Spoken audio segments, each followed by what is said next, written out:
한 보험사가 자동차 보험 사기 일당에게 그동안 받아간 보험금을 달라며 손해배상을 청구하는 소송을 제기했는데요. 그런데 엉뚱한 사람에게 소송을 제기해서 한 20대 남성이 영문도 모른 채 범죄자 취급을 당했습니다.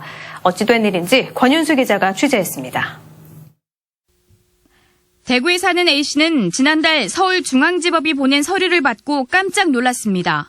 한 보험사가 자신에게 손해배상을 요구하는 민사소송을 제기한 소장이었습니다. 2016년 8월 자신이 남성 2명과 짜고 자동차 보험 사기를 벌여 보험금을 타갔으니 돈을 돌려달라는 내용이었습니다. 자신의 주민등록 초본과 또 다른 피고인 2명의 초본도 함께 들어있었습니다. 소장에 나온 피고인 중 1명은 분명 자신의 이름이 맞았습니다.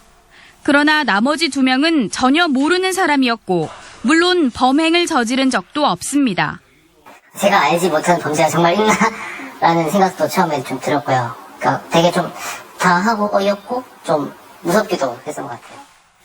A씨는 보험사에 따져 물었습니다. 보험사는 처음엔 법원이 서류를 잘못 보낸 것이라며 법원으로 책임을 떠넘겼습니다.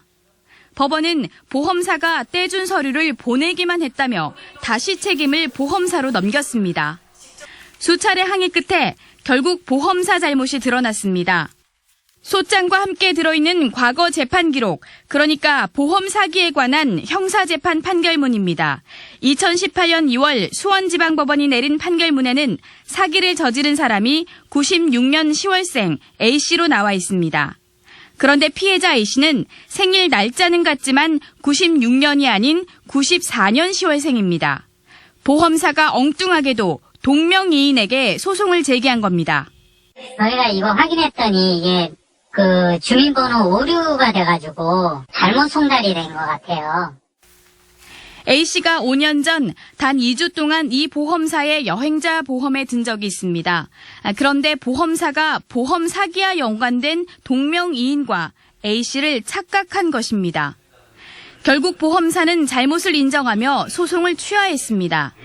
그러면서 보험 가입일로부터 8년 동안 개인정보를 보관할 수 있고 소송에 관련 정보를 이용한 건 문제가 없다고 밝혔습니다. 하지만 A씨는 억울한 피해를 입고 큰 충격에서 벗어나지 못하고 있습니다. 소장이 보내진 다른 피고인 2명에게 자신의 개인정보가 담긴 주민등록 초본이 송달돼 불안해하고 있습니다.